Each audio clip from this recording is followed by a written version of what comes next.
Incontables veces he reflexionado sobre ese momento, lo he examinado, desmenuzado, le he implorado que me dé alguna costura racional, pero la transición entre aquí y allí sigue eludiéndome por completo. Recuerdo haberme acercado a la puerta de mi casa para salir a trabajar, con mi espalda medio vuelta, brazo levantado en el familiar gesto de la mañana mientras saludaba a mi madre. Todo era tan ordinario, tan mecánico: despertar, vestir, salir por la puerta. Luego crucé el umbral. Y al apartarme de ella, todo cambió. Me congelé en medio paso, con el brazo aún medio levantado, como si la realidad misma hubiera olvidado moverse conmigo. La escena ante mí no solo había cambiado, sino que había sido reemplazada.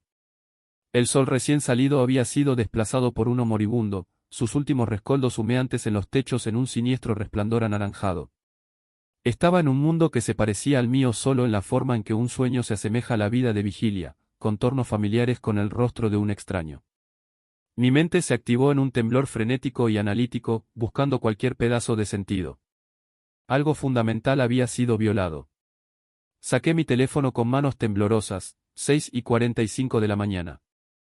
La hora insistía en que estaba cuerdo, insistía en que la mañana apenas había comenzado, insistía en que el mundo era como debería ser. Sin embargo, el cielo acusaba a esos números de ser mentirosos. Escaneé las casas al otro lado de la calle, y una inquietud se dispersó en mi mente como destellos frenéticos.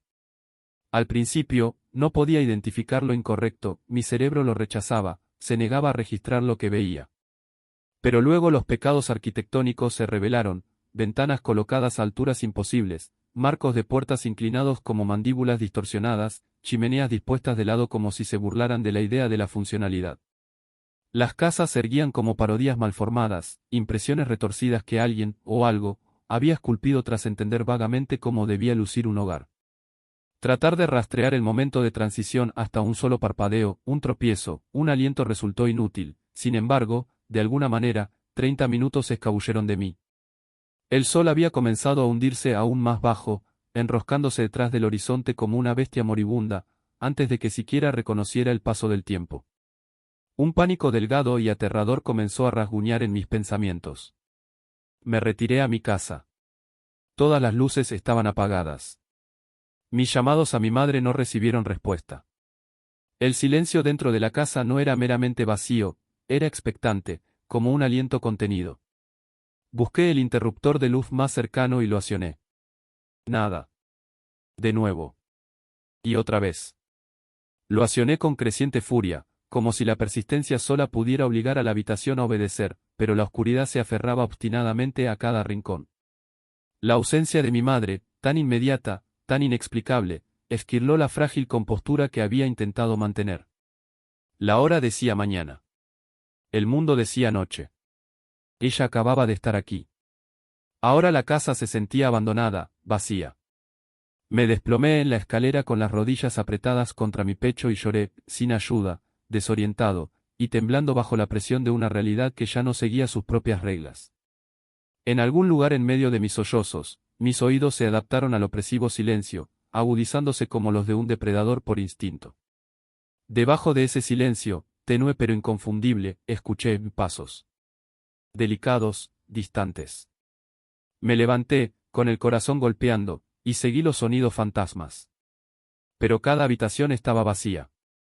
Luego vinieron más, interruptores de luz conmutando, el chisporroteo de comida cocinándose, puertas abriéndose y cerrándose. Imágenes tenues, como ecos de vida. Imposible de localizar. Cuando me acercaba a un sonido, nunca se hacía más claro, permanecía distante, como si los ruidos pertenecieran a un hogar que se superponía al mío, pero sin tocarlo. Desesperado, revisé mi teléfono de nuevo, sin señal. Sin internet. Moverme por la casa no cambiaba nada, hasta las luces del router estaban muertas. Afuera, la última luz de rescoldo de la falsa puesta de sol se desvanecía, dejando el mundo frío e inhóspito. El calor se retiraba con ella.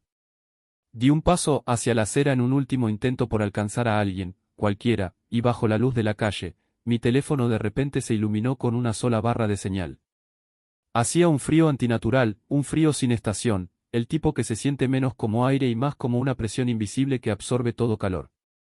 Mis dedos se entumecieron casi instantáneamente al levantar mi teléfono. Llamé a mi conocido más cercano, Ken. Mirando atrás, la idea misma parece absurda, casi trágica y risible. Creo que simplemente quería validación, alguna prueba de que el mundo seguía anclado a la cordura, que yo seguía anclado a la cordura. Realísticamente, llamar a Ken fue la peor decisión posible. Ese bastardo nunca ha podido quedarse serio por más de 5 minutos. Incluso en las mejores circunstancias, trataba cada momento como una broma tediosa, un escenario en el que actuar su ingenio de segunda categoría. Para pensar que creyó que me la estaba cobrando por alguna tontería de la semana pasada. Alguna cosa insignificante que incluso yo había olvidado. Luego colgó, simplemente así, después de murmurar que tenía algo importante que hacer. El desdén mismo impactó más de lo que debería, como si algo en ese momento confirmara una sospecha que había ignorado durante mucho tiempo, que mi vida se había construido sobre puentes en ruinas que nunca tuve el valor de quemar. Ojalá hubiera puesto fin a esa miserable relación hace años. No puedo decir que alguna vez compartimos un momento que valiera la pena recordar. Nada que justificara aferrarse a tal peso muerto. Quizás si hubiera cortado ese lazo, podría haberme volcado en mis estudios, en las ciencias, en el trabajo que una vez encendió mi mente, en lugar de ahogar mis días en ese trabajo asqueroso que trituraba el alma. El arrepentimiento apareció en mi mente como una criatura de múltiples extremidades, agarrando, apretando, preguntando, ¿por dónde empezarías? ¿Y cuándo terminaría esto? Sin embargo, después de esa charla frustrante y completamente inútil con Ken, decidí arriesgarme. Llamé a las autoridades. Policía, ¿cuál es su emergencia?, respondió una joven al otro lado de la línea. Su voz era firme, cortante, indiscutiblemente humana, y por un momento, eso por sí solo fue suficiente para relajar mi pecho. Pero debajo de ese alivio había algo más, algo mucho más feo, el miedo de que ella también me desestimara como lo había hecho Ken. Que pudiera dejarme atrapado aquí en este lugar imposible. Hola, es un poco difícil de explicar, pero creo que estoy perdido, señora, perdido. La palabra supo a pequeña, patética. Sabía incluso mientras lo decía que era inadecuada, una etiqueta frágil para algo mucho más grotesco. Está bien, estás perdido. Entiendo. Estoy aquí contigo, ¿puedes decirme tu nombre, por favor? Y, ¿sabes dónde estás ahora mismo, aunque sea aproximadamente? Su profesionalismo se mantenía intacto, pero percibí una delgada membrana de duda debajo, como una frágil hoja de vidrio presionada contra su tono. Claro, mi nombre es Clark, y bueno, sonará extraño, pero solo por favor escucha, estoy en mi vecindario, y estoy parado en la acera frente a lo que se supone que es mi casa, pero todo está mal. No hay vehículos en la carretera, los edificios son extraños, y es de noche, pero mi teléfono dice 7:30 am. Está bien, Clark, gracias. Lo estás haciendo bien. Solo necesito entender qué está pasando para poder ayudarte. Dijiste que el vecindario se parece al tuyo, pero los edificios son diferentes, y la calle está vacía. Déjame hacerte algunas preguntas para obtener una visión más clara, ¿te parece bien? Su sospecha parecía retroceder o quizás simplemente se escondía. Con voces al teléfono, nunca se puede saber realmente. Sí, señora, está bien. Por primera vez desde que comenzó esta pesadilla, sentí un rayo de alivio, un hilo frágil de conexión con algo cuerdo. ¿Estás herido de alguna manera? ¿Algún dolor, mareo, dificultad para respirar? Estoy completamente bien, no tengo lesiones en absoluto. Pasé mis manos sobre mí, no por necesidad, sino para anclar la verdad de mi propio cuerpo. ¿Hay alguien más a tu alrededor, alguien que puedas ver o escuchar? No veo a nadie, las carreteras están vacías, y las casas no muestran signos de vida. No hay luces encendidas, no hay vehículos presentes, y eso incluye los caminos de entrada. Incluso describirlo en voz alta me envió un temblor. Mientras mis ojos recorrieron la quietud, la naturaleza maldita del lugar pareció agudizarse, cobrar vida en su incorrección. Aparece la dirección de tu casa en algún lugar, en letreros, puertas, buzones, exactamente como debería, o es diferente. No había chequeado direcciones de casa antes de que preguntaras, pero tras una rápida mirada, no veo nada. El buzón ni siquiera tiene mi nombre o dirección marcados en él. ¿Cuánto tiempo has estado ahí? ¿Recuerdas que estabas haciendo justo antes de notar que algo estaba mal? He estado aquí alrededor de 1 hora, tal vez. He intentado precisar cuándo llegué aquí, pero no puedo. Está bien, Clark. Gracias. Estás haciendo lo correcto al quedarte en la línea conmigo. Permíteme hacerte un par de preguntas más para que podamos averiguar exactamente qué está pasando, cómo lucen los edificios, son similares a los de tu vecindario, mismo tamaño, forma, estilo, o son completamente diferentes. Los edificios parecen imitaciones malditas de las casas de mi vecindario. Cuanto más los miro, más errores arquitectónicos veo. Las escaleras delanteras tienen barandillas al revés, las ventanas están demasiado altas, y hay toldos aleatorios. Pronunciar la descripción en voz alta no ayudó. No me tranquilizó.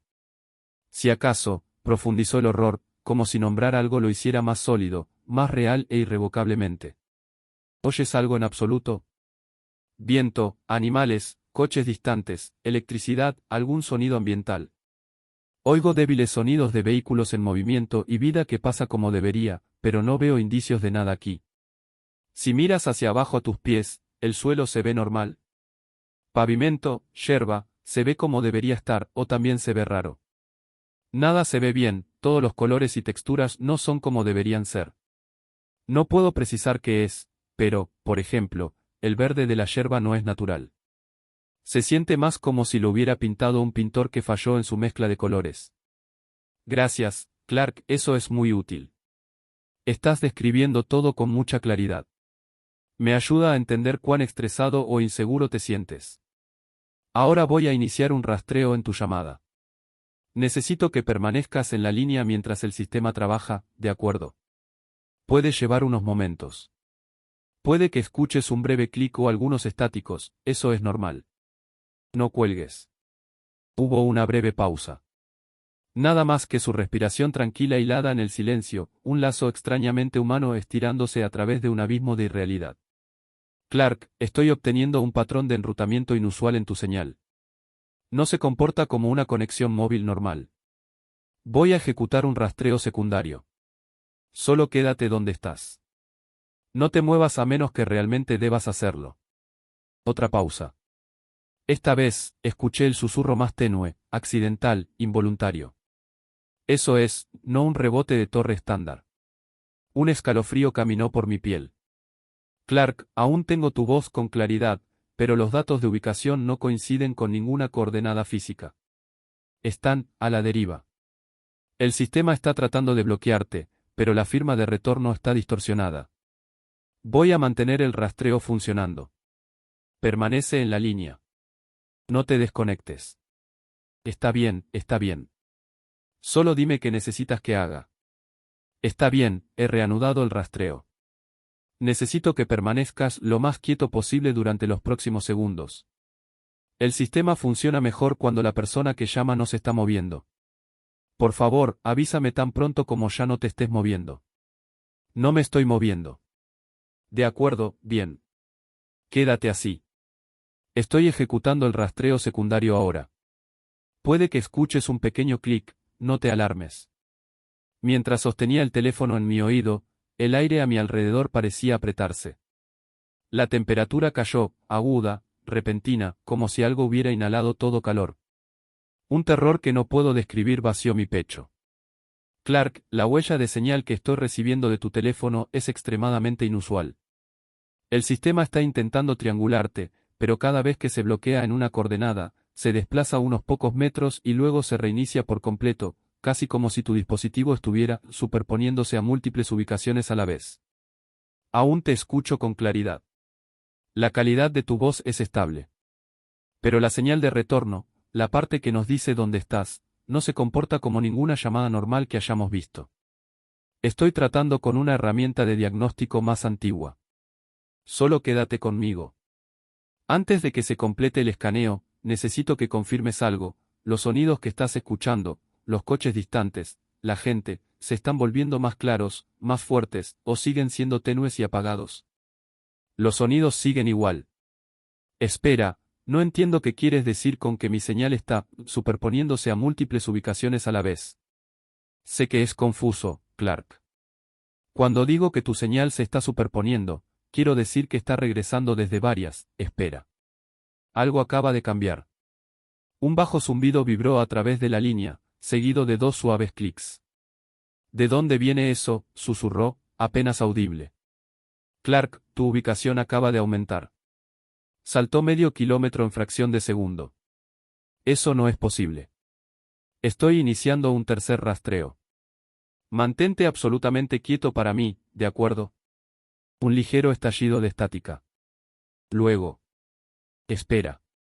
No, no, eso no puede estar bien. El sistema está leyendo tu señal como si se estuviera plegando en. Estallido. Luego, silencio. No el tipo ordinario. No una llamada caída. No estática ni glitch ni ruido de fondo. Un vacío perfecto y asfixiante.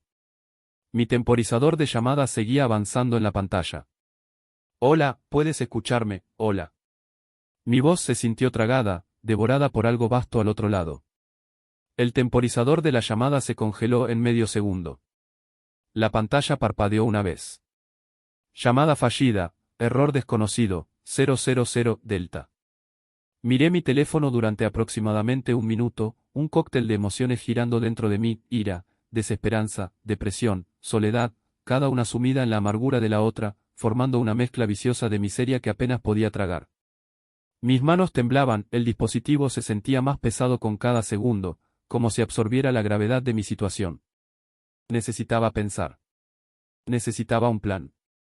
Pero pensar aquí se sentía como tratar de respirar bajo el agua. Como si este lugar sin Dios quisiera exprimir la última gota de esperanza de mí, mi teléfono parpadeó un nuevo mensaje, 15% restante. Un conteo regresivo hacia la fatalidad. Este teléfono es todo lo que tengo. Es lo que estoy usando para enviar este mensaje. Ahora, mientras escribo esto, se encuentra en 8%, los números cayendo como granos a través de un reloj de arena. Y, sinceramente, sospecho que podría morir antes que mi teléfono, pero supongo que debería explicar por qué tal pensamiento mórbido se siente menos como miedo y más como una inevitabilidad. Porque este lugar, esta imitación de un vecindario, no está vacío. Solo pretende estarlo. Después de luchar para digerir esa venenosa mezcla de emociones, finalmente acepté que seguir usando mi teléfono no me salvaría. Si las llamadas eran inútiles, si la señal era una mentira, entonces tenía que observar el mundo mismo.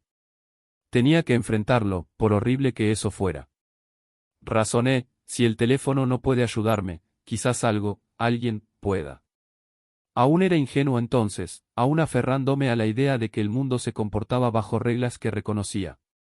Aún no había comprendido la naturaleza sin Dios de este lugar. Ahora sé que aún no lo entiendo. Pero por lo que he presenciado, lo que estos ojos han tragado como veneno, preferiría morir que aprender más. La muerte, temo, sería una misericordia en comparación. Comencé mi búsqueda acercándome a la inquietante imitación de la casa de mi vecino. No había caminito, solo esa yerba antinatural, rígida e incorrecta bajo mis zapatos. Me forcé a cruzar y ponerme en la extraña escalera. La barandilla estaba al revés, soldada en los escalones en ángulos incorrectos, y cada peldaño era desconcertantemente desigualmente alto, como si hubiera sido construida por algo que comprendía las escaleras solo a través de rumores. La puerta del frente se alzaba hacia el techo, imposiblemente alta, lo suficientemente alta para que algo de 9 pies de altura pudiera pasar por debajo sin inclinar la cabeza. La oscuridad se aferraba al porche como un ser vivo. Me sentí observado violentamente, íntimamente. Mis manos temblaban. Mi aliento se sentía ajeno en mi garganta. Sabía, instintivamente, que mi miedo no era infundado. Algo aquí me estaba observando. A la izquierda de la puerta, una ventana inclinada estaba demasiado alta para que pudiera mirar a través de ella, inclinado como si se burla del concepto de ángulos rectos. Sin embargo, del lado derecho, había una pequeña ventana situada a la altura de la rodilla. Me agaché y miré adentro. Al principio, la oscuridad dificultaba discernir algo. Quizás si el interior hubiera parecido una casa normal, aunque fuera ligeramente, podría haberlo entendido gracias a la familiaridad. Pero esto, era caos. Arquitectura nacida de una mente que nunca había conocido la cordura. Una escalera de caracol conducía a ningún lado, terminando en aire vacío. Una enorme estantería de biblioteca llena no de libros sino de electrodomésticos, hornos, hervidores, una licuadora balanceándose de lado. Sofás estaban en extraños ángulos retorcidos, como si hubieran caído de gran altura. Un inodoro solitario se sentaba en una esquina como si fuera un pensamiento secundario. El suelo estaba cubierto de pañuelos, revistas, utensilios y papelería suelta, todo esparcido como si hubiera sido lanzado por una tormenta de intenciones sin sentido. Era extrañamente horroroso, un entorno a la vez estúpido y malicioso. Pero lo que vino después eclipsó todo eso. Es el evento que me llevó de regreso a esta acera, congelado con un miedo tan profundo que apenas puedo respirar al relatarlo. La oscuridad dentro de la casa colgaba como una niebla negra, densa, inquieta, asfixiante. Al principio, pensé que era meramente un truco de la luz. Pero luego se movió. Una sutil onda, una distorsión. Culpé a mi imaginación. La acusé de fabricar horrores para llenar el vacío. En cualquier otra circunstancia, podría haberme perdonado por eso. Pero no aquí. No ahora. Cerré los ojos, sacudí la cabeza, traté de reiniciar mis pensamientos. Me dije que estaba cansado, abrumado, alucinando. Solo respira. Solo concéntrate. Luego abrí los ojos. Nada había mejorado. De hecho, la oscuridad se revolvía más violentamente, retorciéndose, girando, como si alguien invisible la moviera. Y dentro de ella, algo se movió. Una forma, una presencia, su contorno grotesco e inconfundible. La figura no era humana. No animal. No ninguna criatura terrenal que la evolución pudiera haber esculpido. Era una colección de formas irregulares, tentáculos, deformidades, apéndices que se doblaban de maneras que ofendían a la lógica misma. Y luego, lentamente, enfermizamente, más aparecieron. Uno por uno, emergieron del vórtice hirviente, entidades sombra amorfas multiplicándose en un silencio imposible. Y fue entonces cuando realmente me di cuenta, verdaderamente e indiscutiblemente. No estaba solo. A través de lo poco de razonamiento que me quedaba, hilo delgado y desgastándose bajo el peso de mi horror absoluto, decidí abandonar ese hogar y huir. No había plan, no había estrategia, el impulso era primitivo, un salto aterrorizado hacia cualquier cosa más. Me levanté tan silenciosamente como mis temblorosas piernas me permitieron y crucé el umbral. En el momento en que mi pie tocó el césped, la oscuridad cambió. Estaban por todas partes. Ojos pequeños y brillantes incrustados en siluetas amorfas que se aferraban a las sombras como manchas malignas. Sus formas eran erróneas, fluidas pero de alguna manera rígidas, como humo que había aprendido a imitar la carne. Corrí hacia la carretera, y ellos se deslizaron detrás de mí, flotando más que moviéndose. Apéndices afilados raspaban mis tobillos, tendones secos y fibrosos acariciaban mi espalda como si me probaran. Tropecé debajo de una luz de calle, y las criaturas retrocedieron de inmediato. La luz les hacía daño. O les repelía. O simplemente les recordaba el abismo del que habían salido. No poseían forma física, así que solo pude adivinar, quizás eran alguna especie de oscuridad viviente, parásitos de la propia noche. La luz los dispersaba, pero no creo que los matara, no realmente. Un par de veces vi manos delgadas e inquisitivas asomarse detrás de mí mientras tenía la espalda vuelta. Retrocedían en el momento en que lo notaba, deslizándose como pensamientos culpables, pero el mensaje era claro. Querían arrastrarme hacia la oscuridad. Tenían hambre. Así que permanecí bajo el resplandor del farol, un refugio solitario en este maldito y falso vecindario. Impulsado por nada noble, no por esperanza, desde luego, sino por ese instinto animal enfermo de sobrevivir, exploré las calles donde las luces aún brillaban. Fue entonces cuando noté otro movimiento. No las sombras. Algo más. Algo más grande. Al principio, forcé la razón sobre ello, me dije que eran simplemente más de las criaturas sombra. Pero si alguna vez te encuentras en este lugar, no sobrevivirás lo suficiente para arrepentirte, no confíes en la razón. El pensamiento racional se disuelve aquí como el azúcar en el agua. Lo recuerdo, mal escondido detrás de una casa, como si jugara una monstruosa parodia de un juego. Dedos demacrados, imposiblemente largos, se curvaban sobre el techo. Una cabeza imponente asomaba por encima de las tejas, como si me estuviera observando tímidamente. Caricaturesco en su intento de ocultarse, obsceno en todos los demás sentidos. Sus ojos, vastos, pálidos y sin párpados, se fijaron en los míos. Y en un instante, supe. Las sombras no eran los verdaderos depredadores. Si había una jerarquía en esta ecología de pesadilla, esa cosa estaba, sonriendo, en la cima. Un chisporroteo repentino atravesó el aire en el extremo más alejado de la calle. La luz allí parpadeó, se atenuó. Estaba parado en el centro de la cul-de-sac, expuesto. Corrí hacia la esquina, esperando llegar a la siguiente calle antes de que la lámpara se apagara. Estaba a 10 metros de distancia cuando la oscuridad se tragó todo. Me detuve tan abruptamente que caí hacia atrás sobre el pavimento. Las sombras surgieron en la misma fracción de segundo, reclamando la ausencia de luz como un derecho de nacimiento. Sentí que una me rozaba el zapato. En el callejón sin salida, la cosa imponente aún permanecía detrás de la casa, medio oculta, paciente. Observando. Las luces de la calle fallan una por una, empujándome hacia la última esquina como ganado. Las sombras acechan el perímetro, respirando hambre en el aire, denso y metálico. Su presa no tiene a dónde huir. Y esa cosa, sus enormes ojos se arrugan en las orillas. Creo que está sonriendo. Mi teléfono está en 1%. El farol sobre mí acaba de parpadear.